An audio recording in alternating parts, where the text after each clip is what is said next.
तीसरे पॉइंट में आते हैं हम लोग। अगला पॉइंट, हमने पिलाई की बात कर ली, हमने फ्लैजेला की बात कर ली, अटैचमेंट की बात कर ली, और ये भी बात कर ली कि यार पैथोजेनिक कौन और पैथोजेनिक कौन नहीं। अब तो जरा ये भी बात हो जाए कि यार बैक्टीरिया में कौन हमेशा कंपल्सरी है जो रहेगा ही, और कौन ऐसे हैं जो आएंगे और जाएंगे, यानी मौसम की तरह बदलेंगे, ऐसा है। तो जरा ये भी चर्चा हो जाए कि किसकी एग्जिस्टेंस हमेशा हमेशा के लिए रहेगी और किसकी एग्जिस्टेंस कुछ टाइम के लिए आएगी और फिर चली जाएगी या नहीं आएगी। तो आपके सामने आज मैं जो बैक्टीरिया का स्ट्रक्चर बनाने जा रहा हूं, इसमें तो आपको दो लेवल नजर आएंगे। एक बाउंड्री ये नजर आएगी जो ऊपर की तरफ मैं ड्रॉ करूंगा, वो ये बता रही है कि ये कंपल्सरी नहीं है, नॉन कंपल्सरी है। लेकिन नीचे वाले स्ट्रक्चर में कंपल्सरी ही है, रहेगा ही, चाहे वो कोई बैक्टीरिया हो। या ऊपर वाले जो स्ट्रक्चर्स हैं, मन किया तो आया, मन किया तो नहीं आया। तो जरा देखते जाओ, पहले कंपल्सरी वाले में देखो। कंपल्सरी वाले में जब आप बात करते हैं, सबसे अंदर प्लाज्मा मेम्ब्रेन, ये तो रहेगा ही रहेगा। इसके बाहर सेला वाला भी रहेगा ही रहेगा, मतलब नहीं रहेगा में से हटा दो, सेल वॉल तो रहेगा ही रहेगा, पक्की बात है। इसके अलावा ग्लाइकोकैलिक्स की जब बात आती है तो यार ग्लाइकोकैलिक्स हो सकता है कि रहे और हो सकता है कि ना रहे, सब में होगा ये जरूरी नहीं है। ये तो बात हमने पहले भी आपको बताया था। तो ये क्या लिखा हुआ है, ये लिखा हुआ है सेल मेम्ब्रेन।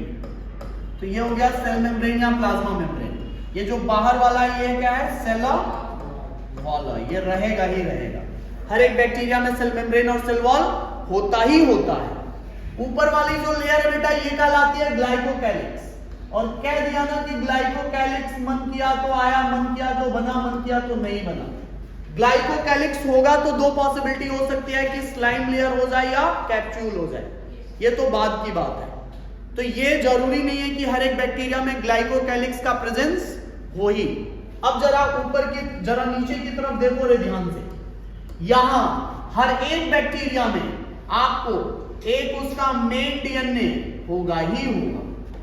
जीनोफोर हर एक बैक्टीरिया में होंगे ही होंगे, चाहे वो कोई बैक्टीरिया हो, तो जीनोफोर होगा ही होगा, समझते जाना।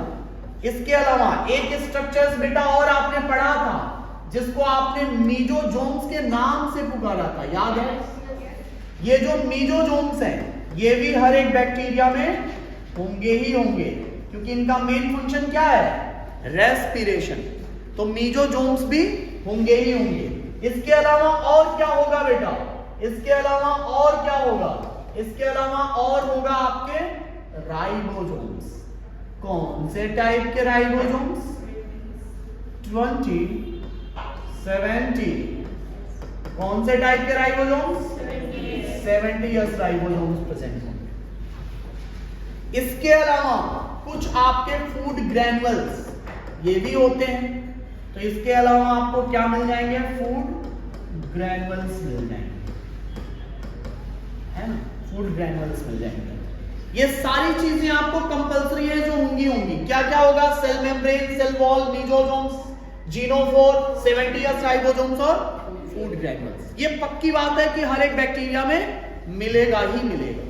अब जो कंपल्सरी नहीं है, हो भी सकते हैं और नहीं भी हो सकते हैं, जरा उसकी चर्चा ऊपर की तरफ हो जाए। आप पहली चीज याद रखो रे कि यहां पे हो सकता है कि एक स्ट्रक्चर मिले जिसको आप बोलते हो क्या, क्रोमेटोफोर। और मैंने तो यार बताया था क्रोमेटोफोर पे कुछ पिगमेंट्स बॉडीज लगी होती है, क्योंकि ये तो उन्हीं में मिलेंगे जो फोटोसिंथेटिक बैक्टीरिया हो। नॉन फोटोसिंथेटिक बैक्टीरिया में कभी भी क्रोमेटोफोर आपको नहीं मिलेगा। तो याद रखो रे कि जो क्रोमेटोफोर के बारे में चर्चा हो रही है, क्रोमेटोफोर केवल किस में मिलेंगे,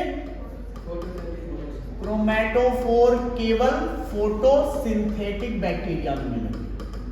फोटोसिंथेटिक बैक्टीरिया पूरा लिखिएगा, मैं आधा आधा लिख रहा हूं। फोटोसिंथेटिक बैक्टीरिया में मिलेंगे। क्या बेटा फोटोसिंथेटिक बैक्टीरिया में पिगमेंट्स प्रेजेंट होता है क्या? पक्की बात है। अरे पिगमेंट्स में बताओ रे क्या क्या पिगमेंट होगा? पिगमेंट्स में तो आपको याद रखना है क्लोरोफिल, लेकिन इसको आप लिखेंगे बैक्टीरियो क्लोरोफिल ए, इसके अलावा लिखोगे बैक्टीरियो क्लोरोफिल बी, इसके अलावा लिखोगे बैक्टीरियो विरिडिन, बैक्टीरियो विरिडिन। तो आपके सामने बैक्टीरियो क्लोरोफिल ए है, बैक्टीरियो क्लोरोफिल है, बी है, बैक्टीरियो विरिडिन है, जो बैक्टीरिया के अंदर फोटोसिंथेटिक पिगमेंट्स कहलाते हैं। आपसे अगर कभी क्वेश्चन पूछ दे कि जरा बताओ रे इसमें से यूनिवर्सल कौन है जो हर एक बैक्टीरिया में मिलेगा, मतलब फोटोसिंथेटिक बैक्टीरिया, सारे फोटोसिंथेटिक बैक्टीरिया में कौन से ऐसे पिगमेंट हैं जो मिलेंगे? तो इसको याद रखो, ये कौन सा पिगमेंट है? यूनिवर्सल। लेकिन याद रखना यूनिवर्सल सिर्फ बैक्टीरिया के बारे में बात हो रही है, प्लांट को लेकर के बातें नहीं हो रही है, पक्की बात है। इसके अलावा और क्या होगा बेटा? आपने तो अभी कहा कि सर एक स्ट्रक्चर होता है जिसको हम प्लाज्मिड के नाम से पुकारते हैं, तो आप तो ये भी लिखो रे कि जो प्लाज्मिड होता है क्या वो सभी बैक्टीरिया में होता है? अरे हो भी सकता है और नहीं भी हो सकता है, मेल वाले में होगा फीमेल वाले में नहीं। तो प्लाज्मिड हर एक बैक्टीरिया में हो ये जरूरी नहीं है। इसके अलावा और क्या हो सकता है? इसके अलावा और क्या हो सकता है भाई? इसके अलावा और कुछ हो सकता है? याद है कुछ? यही चीजें, ये सारी चीजें आपको याद रखनी है। तो क्या क्या कंपलसरी है, क्या क्या चीजें कंपलसरी नहीं है, वो सारी चीजें आपको लिखा गया है। इसके अलावा इसका साइटोप्लाज्म कैसा होगा? डेंस होगा कि खाली खाली होगा? साइटोप्लाज्म गाढ़ा होगा, डेंस होगा कि खाली खाली होगा? डेंस साइटोप्लाज्म है, क्योंकि बॉडी छोटी है। तो यहां का जो साइटोप्लाज्म है वो कैसा है बेटा? डेंस। जरा छापो जल्दी, तो डेंस साइटोप्लाज्म। और जिसे भी ना समझ में आए वो बेटा 2 बार मुंडी लड़ाए डेस्क से, हो सकता है कृपा वही हुई हो।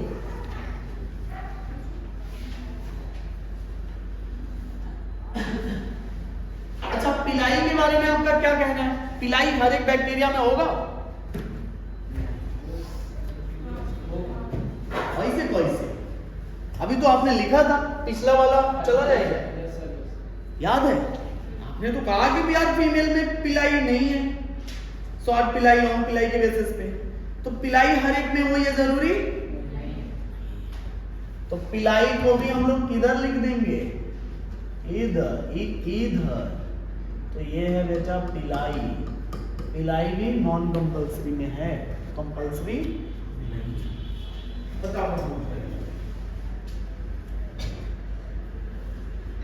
तो ऊपर वाले जो कुछ भी लिखे गए हैं वो सारे के सारे ऑप्शनल हैं, नीचे वाले जितने लिखे गए हैं वो कंपल्सरी हैं।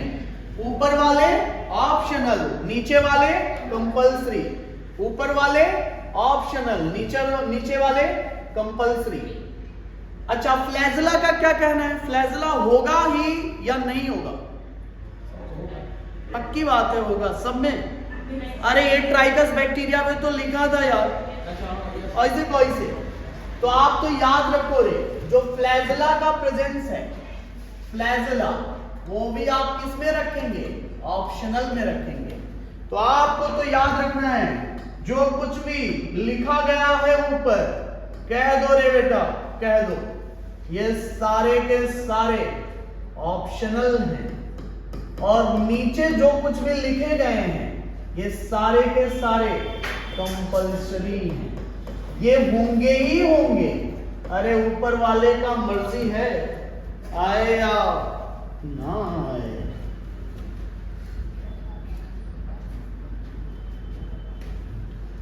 बाकी फूड ग्रेन्युल्स में बहुत कुछ आता है, कार्बोहाइड्रेट वगैरह सब कुछ लिखा जाता है।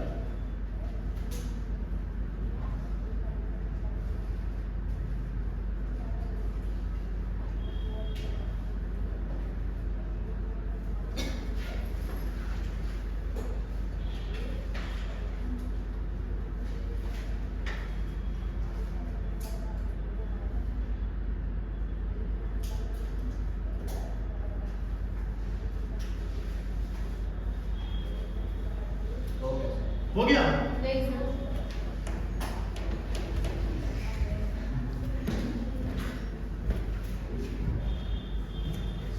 और पिछले लेक्चर में हमने बोला था एक्स्ट्रा क्लास लेंगे, तुम लोग पहले बोले कि एक्स्ट्रा क्लास लेना है, फिर 9 2 11 हो गए। ऐसे कैसे? पूछो हमारे से तुरंत।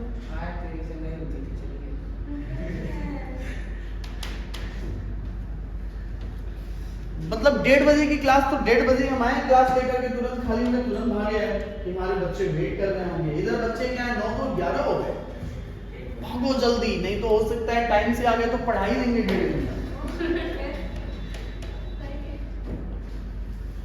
जल्दी जल्दी ऑटो पकड़ो, घर भागो, है ही नहीं। 2 साल का मेहनत है, 2 साल का, उसके बाद तो जिंदा लाला हो जिंदा लाला। अरे एक बार जिस दिन गले में आला लटक गया, दुनिया की सारी खुशी एक तरफ और इसकी खुशी एक तरफ। अगर कोई बुला दे आप तो मेरे लिए भगवान जैसे हो, फिर देखो फील किडनी उडनी निकाल के बेचना स्टार्ट करना, पैसा खूब मिलता है। जेनेटिक रिकॉम्बिनेशन के थ्रू, जेनेटिक रिकॉम्बिनेशन, एक्चुअल में सेक्स ऑर्गन जैसी कोई चीज होती नहीं, ये बस वही प्लाज्मिड को ट्रांसफर करेगा, उसी को सेक्सुअल बोला जा रहा है, क्योंकि एक बॉडी से दूसरी बॉडी में यहां नया बैक्टीरिया पैदा नहीं होगा, फीमेल वाला मेल बन जाएगा। तो आप सोचेंगे यार ऐसा क्यों, बार बार मेल सब हो जाएंगे तो फिर कैसे साइकिल चलेगी, आपको क्यों चिंता करनी है उसमें, बैक्टीरिया समझे है कि नहीं। कहने का मतलब यह है कि प्लाज्मिड जो है वही आपका ट्रांसफर होता है सेक्सुअल कॉन्जुगेशन में, बाकी उसका कोई रोल नहीं है। तो यहां कोई, इसीलिए सेक्सुअल रिप्रोडक्शन टर्म ना यूज करके जेनेटिक रिकॉम्बिनेशन टर्म यूज किया जाता है, क्योंकि जेनेटिक मटेरियल ही ट्रांसफर किया जाता है। चले बेटा आगे, जरा आगे चलो, चलो बेटा छोटा हो जाओ, तो ऊपर जाओ, जाओ रे ऊपर, चलिए बेटा अब आगे की तरफ चलो थोड़ा। हमने कहा कि ग्लाइकोकैलिक्स भी होती है, जरा चर्चा ग्लाइकोकैलिक्स की भी हो जाए, अगर क्वेश्चन आए तो छूटे ना। ग्लाइकोकैलिक्स, जब ग्लाइकोकैलिक्स की बात आती है तो आपने कहा कि सबसे बाहर की लेयर ग्लाइकोकैलिक्स होती है। ये ग्लाइकोकैलिक्स या तो स्लाइम लेयर होगा, या तो स्लाइम लेयर होगा, और या तो हार्ड लेयर होगा। कौन सी लेयर होगा, हार्ड लेयर या स्लाइम लेयर? अरे बेटा जब हार्ड लेयर होगा तो वो क्या बना देगा, कैप्सूल। तो ऊपर की तरफ ये क्या डेवलप कर देते हैं, कैप्सूल डेवलप कर देते हैं, कैप्सुलेटेड वॉल बना देता है। और ये जो स्लाइम लेयर है ये आपका चिपचिपा हल्का हल्का होता है, तो स्मूथ लेयर बनाता है। तो जनरली जो स्लाइम लेयर होती है उसको आप स्मूथ लेयर के नाम से जानते हैं। अब एक बात और याद रखो, थोड़ा कंपोजिशन की भी चर्चा हो जाए। कंपोजिशन की जब बात आती है तो जो स्लाइम लेयर का कंपोजिशन है ये बना हुआ है पॉलीसैकेराइड का। किसका बना हुआ है बेटा, पॉलीसैकेराइड का। जबकि जब बात आती है किसकी, हार्ड या कैप्सुलेटेड लेयर की, तो यहां तो बेटा 2 चीजें याद रखो रे। एक तो आपको याद रखना है पॉलीसैकेराइड, एक याद रखना है पॉलीसैकेराइड, और एक याद रखना है पेप्टिडोग्लाइकॉन। तो एक आपको याद रखना है पेप्टिडोग्लाइकॉन और एक आपको याद रखना है पॉलीसैकेराइड। इन दोनों के कंपोजिशन जब होंगे तो वो हार्ड या कैप्सुलेटेड लेयर बनाएगा। लेकिन अगर केवल पॉलीसैकेराइड है तो वहां पे जो स्ट्रक्चर बनती है वो पक्की बात है, यहां तक किसी को कोई डाउट? अच्छा आप ये हमें बताओ इसमें से पैथोजेनिक कौन होगा और कौन नहीं होगा, यानी बीमारी कौन कॉज कराएगा कौन कॉज नहीं कराएगा? हार्ड वाला। यानी ये तो यार WBC से प्रोटेक्शन में हेल्प करेंगे ना, क्योंकि एक हार्ड कोटिंग हो जाएगी तो उसे मार ही नहीं पाएगा कोई।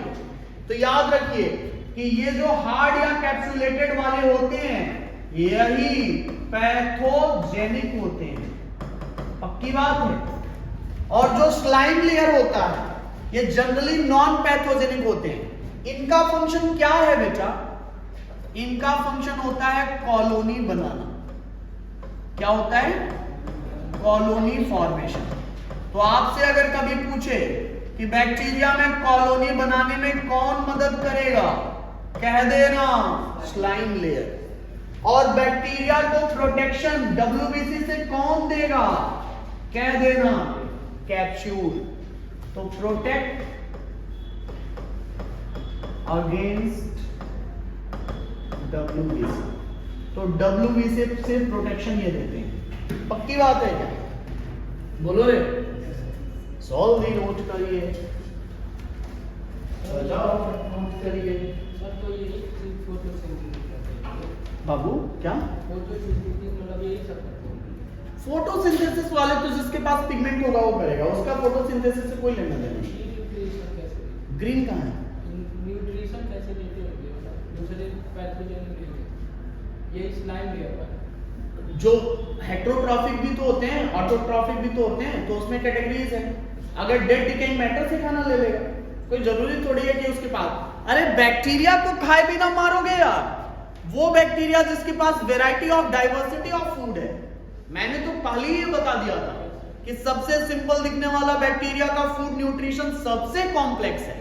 अरे वो खाता है जो सोचा नहीं जाए, तभी तो बैक्टीरिया है। पक्की बात है। जरा जल्दी नोट करिए, टाइम अपने गलती से भाग रहा है। और अभी हम लोग न्यू बैक्टीरिया पे हैं, अभी तो मोनेरा स्टार्ट हुआ है।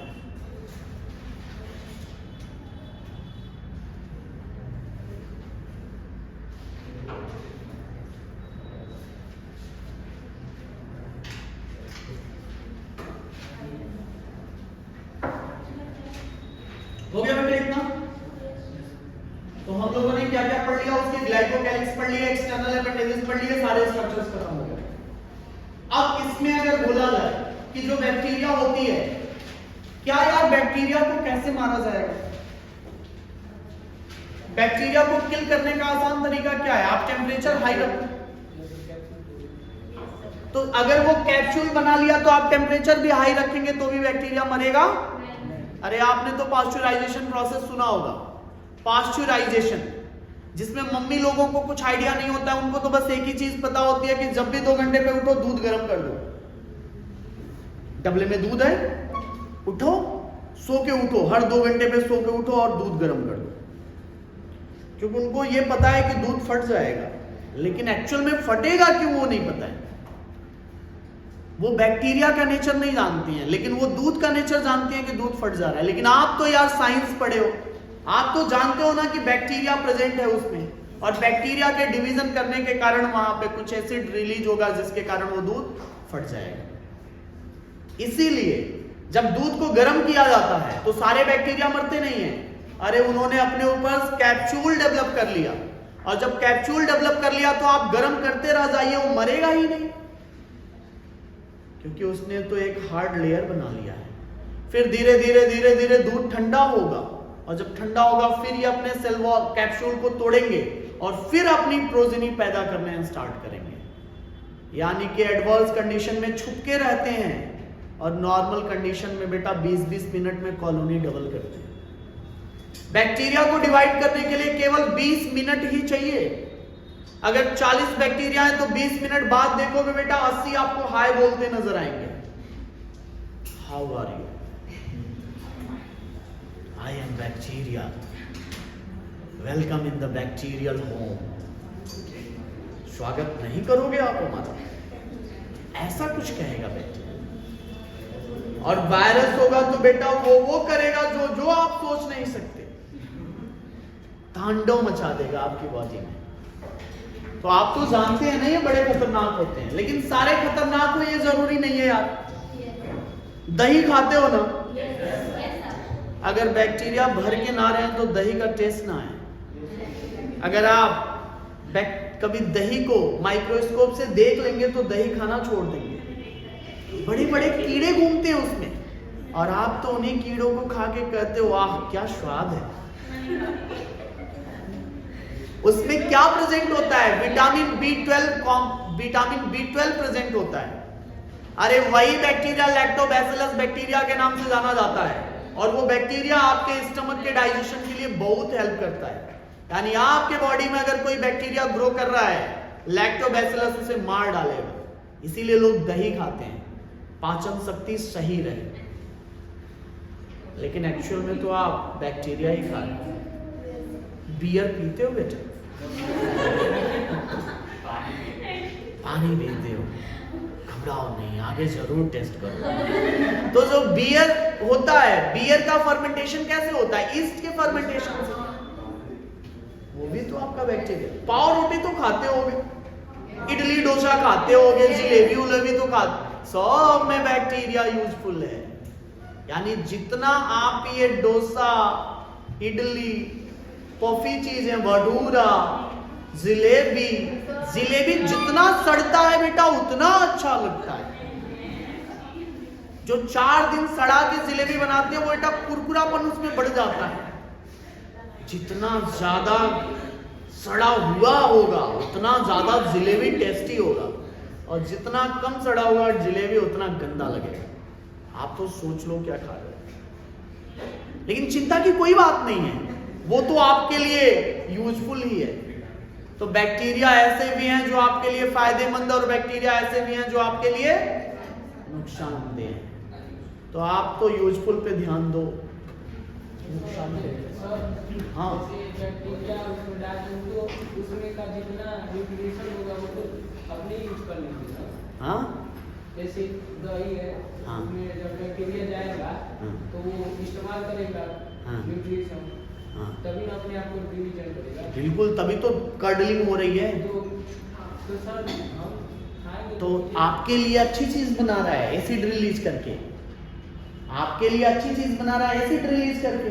आप दूध थोड़ी पी रहे हो, दूध को दही में कन्वर्ट करके पी रहे हो, कर्डलिंग हो गई, दूध फट गया, तभी तो कन्वर्ट हुआ, तो उसका विटामिन B12 कॉम्प्लेक्स बढ़ा, नहीं तो बढ़ा कैसे?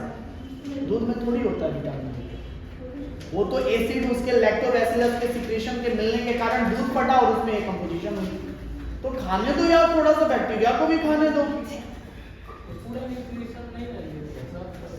काहे लिए? आपको चिंता करने की बात जरूरत नहीं है, वो आपको अच्छी चीजें देगा, क्योंकि वो आपके लिए गुड बैक्टीरिया है। कुछ खाएगा, खाने दो, तभी तो काम कर पाएगा।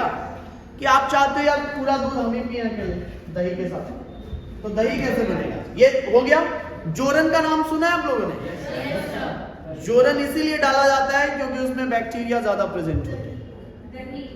दही का ही छोटा सा हिस्सा जोरन कहलाता है। दूध को ऐसे गर्म करके दही बनाओगे उतना बढ़िया दही का टेस्ट नहीं आएगा। जोरन डाल दोगे यार टेस्ट में इजाफा हो जाएगा, क्योंकि बैक्टीरिया चला गया ना, बाकी वो संभाल लेगा सब कुछ। कितना तेज डिवाइड करना है वो तो उसकी इच्छा है। चलो हो गया बेटा इतना, चलिए ये हो गया। अब एक हेडिंग डालो, और बातें नहीं लिखो, साइटोप्लाज्म। एक हेडिंग डालिए साइटोप्लाज्म, बैक्टीरियल साइटोप्लाज्म। जल्दी लिखिए जल्दी,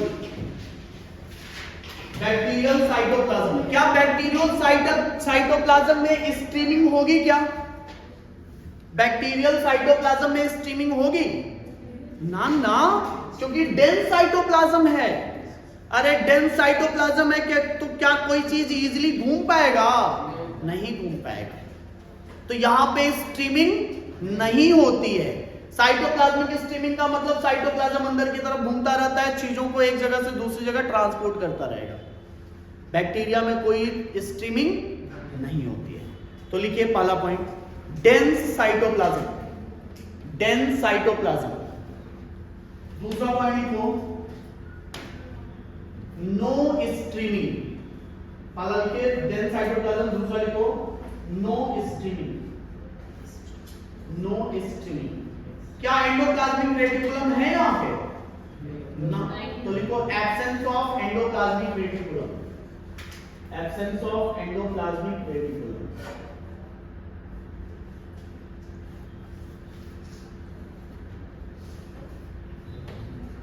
अब आ जाओ अगला स्ट्रक्चर है बेटा mesosome.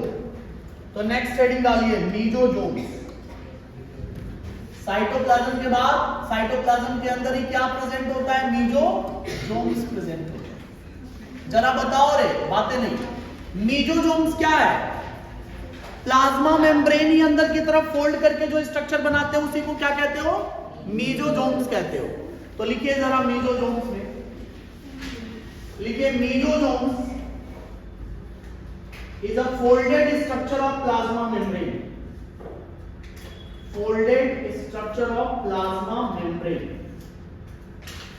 Folded structure of plasma membrane. तो सीधी बात है, मीजोजोम्स क्या है? Folded structure of plasma membrane. Folded structure of plasma membrane. दूसरा पॉइंट, मीजोजोम्स को जब हम लोग क्लासिफाई करते हैं तो मीजोजोम्स दो पार्ट में क्लासिफाई होता है। यानी मीजोजोम्स के टोटल दो टाइप हैं स्ट्रक्चर के बेसिस पे। पहला जो इसमें पार्ट आता है उसको आप कहते हो, एक जो मीजोजोम्स होगा वो पेरिफेरल मीजोजोम्स के नाम से जाना जाएगा। Peripheral mesosomes. और एक जो मीजोजोम्स होंगे उनको सेंट्रल मीजोजोम्स के नाम से पुकारोगे। कह दोगे? चल कह दो। ये पीएम है और वो सीएम है। Central mesosome, peripheral mesosomes. जो पेरिफेरल मीजोजोम्स होता है इट कंटेन, क्या रखेगा बेटा? ऑक्सीडेटिव एंजाइम्स, क्योंकि रेस्पिरेशन में हेल्प करेगा। अच्छा, जरा स्ट्रक्चर की भी चर्चा हो जाए ताकि आपको क्लियर होता जाए स्ट्रक्चर भी। जब आप स्ट्रक्चर ड्रॉ करते हैं तो ये मान लीजिए कि बैक्टीरिया है और ये बैक्टीरिया का सेल मेम्ब्रेन है। जब अंदर की तरफ कुछ इस तरीके से इनफोल्डिंग हो जाती है तो कह देना यही आपका स्ट्रक्चर पीएम कहलाता है, क्योंकि पेरिफेरल है। और यही अगर कुछ इस तरीके से हो जाता है तो कह देना कि यही क्या कहलाता है? सीएम कहलाता है। पेरिफेरल है और ये सेंटर की तरफ जा रहा है तो सेंट्रल है। तो दो तरीके के आपके मीजोजोम्स नजर आ रहे हैं। इसको आप कह दो बेटा ये है पीएम और ये है सीएम। पेरिफेरल मीजोजोम्स और सेंट्रल मीजोजोम्स। पेरिफेरल में क्या प्रेजेंट है? रेस्पिरेशन के लिए एंजाइम्स प्रेजेंट है। तो लिखो, पेरिफेरल के नीचे लिखेंगे it contain oxidative enzymes. It contain oxidative enzymes. और इस ऑक्सीडेटिव एंजाइम्स का फंक्शन होता है इट हेल्प्स इन रेस्पिरेशन। तो पहला हेल्प करेगा बेटा रेस्पिरेशन में और दूसरा हेल्प करेगा सेल वॉल के सिक्रीशन में। तो सेल वॉल का सिक्रीशन और रेस्पिरेशन दोनों ही आपका पेरिफेरल से होता है। तो लिख लो दोनों के फंक्शन। पहला फंक्शन लिखो हेल्प इन रेस्पिरेशन और दूसरा लिखो cell wall secretion. Cell wall secretion क्या हुआ? सेल वॉल सिक्रीशन मतलब सेल वॉल का फॉर्मेशन भी कराएगा धीरे धीरे। सेल वॉल को बनाने में भी इनका रोल होता है। ये तो सीएम है और सीएम के ऊपर कौन बैठा है बेटा? जीनोफोर। सीएम के ऊपर कौन बैठा है? Genophore. Central mesosomes it contain replicative enzymes. तो यानी कि डीएनए का रेप्लिकेशन वगैरह यही कराएंगे। तो इसका मेन काम डीएनए के नंबर को बढ़ाना by the process of replication होता है। तो सेंट्रल मीजोजोम्स का मेन फंक्शन होता है कि वो डीएनए को रेप्लिकेट करा के नंबर को बढ़ा दे ताकि नंबर जो है वो डीएनए का बढ़ता रहे। तो इसके फंक्शन आपको आने चाहिए।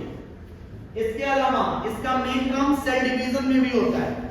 तो एक हो गया सेल डीएनए रेप्लिकेशन, एक लिख सकते हो सेल डिवीजन। तो एक सेल डिवीजन में भी इनका रोल होता है। आप जैसे मान लीजिए एक बैक्टीरिया है, ये बैक्टीरिया दो बैक्टीरिया में बदल गया, तो ये रेप्लिकेशन के कारण ही हुआ। और ये कराने वाले कौन है? सीएम साहब। पीएम तो बेटा सबसे ऊपर है। पीएम अगर रोक दे खुद को तो मर जाएंगे सब लोग। तो याद रखिए कौन मेन है बेटा? पीएम। कौन मेन नहीं है? सीएम। अब शेप के बेसिस पे टाइप्स की बात अगर करोगे तो 3 टाइप के मीजोजोम्स होते हैं। Types of mesosomes. क्या हो गया, ज्यादा पढ़ लिए क्या? बुखार आ रहा है अब धीरे धीरे। बेटा बुखार को थोड़ा कंट्रोल करो, कहो थोड़े देर बाद आए, अभी बिजी हो, ठीक है? चलो इधर देखिए types of mesosomes. Types of mesosomes. अगर इतना जल्दी जल्दी आप लोग थकेंगे तो डॉक्टर कैसे बनेंगे? इस पढ़ैया पे नर्स और वार्ड बॉय का भी नौकरी नहीं मिल पाएगी। बेटा डॉक्टर बनने के लिए बड़ा मेहनत करना पड़ता है। 1.5 घंटे की क्लास नहीं चली, थकान लग गया। गजब आदमी भाई, ऐसे कैसे डॉक्टर बनोगे? फिर वार्ड बॉय और नर्स भी मुश्किल हो जाएगा। सोचो जरा, मेहनत करना पड़ेगा। टाइप्स ऑफ मीजोजोम्स स्ट्रक्चर के बेसिस पे सबसे पहला टाइप क्या है? या तो ये वेसिक्यूलर हो सकते हैं, वेसिकल्स लाइक होते हैं तो वेसिक्यूलर मीजोजोम्स, या तो ये लैमेलर हो सकते हैं, लैमेला लाइक होंगे तो लैमेलर मीजोजोम्स, और या तो ये एक तो वेसिकुलर वेसिकल्स लाइक होंगे छोटे छोटे, या तो वो लैमेला लाइक होंगे बड़े बड़े लैमेलर होंगे, या तो ये घूम घूम करके होंगे तो वो क्या कहलाएंगे? सेंट्रोइड। तो 3 टाइप इसमें होता है, तीनों के नाम लिख लो। पहला इसमें टाइप लिखो लैमेलर, दूसरा लिखो वेसिकुलर और तीसरा लिखो सेंट्रोइड। सेंट्रोइड को ही ट्यूबुलर भी बोल सकते हो। तो वेसिकुलर, लैमेलर और ट्यूबुलर। ट्यूबुलर स्ट्रक्चर अगर शेप इसका देखोगे तो तीनों का शेप देख सकते हो बेटा। वेसिकुलर आपको कुछ ऐसे छोटे छोटे वेसिकल्स लाइक दिखाई देंगे, लैमेलर कुछ आपको ऐसे नजर आएंगे, और जब बात आती है ट्यूबुलर की तो कह देना बेटा ये ट्यूबुलर है। तो ट्यूबुलर, लैमेलर और वेसिकुलर, ये 3 टाइप्स आपको नजर आ रहे हैं। आज के क्लास के एपिसोड में अगले एपिसोड में बेटा इसकी आगे की चर्चा होगी। सीट के क्वेश्चंस मोनेरा किंगडम स्टार्ट कर दीजिएगा, लगेगा क्वेश्चन, लेकिन अभी कम क्वेश्चन लग पाएगा क्योंकि अभी तो हम लोग केवल बैक्टीरिया में घूम रहे हैं। कल अगर लेक्चर मिलता है तो हमें लगता है मोनेरा किंगडम कल निपटा दूंगा पूरा। अच्छा कल छुट्टी है, कौन बताया? तो इलेक्शन में तुम लोग भी जा रहे हो क्या? वोट देने? हाँ यार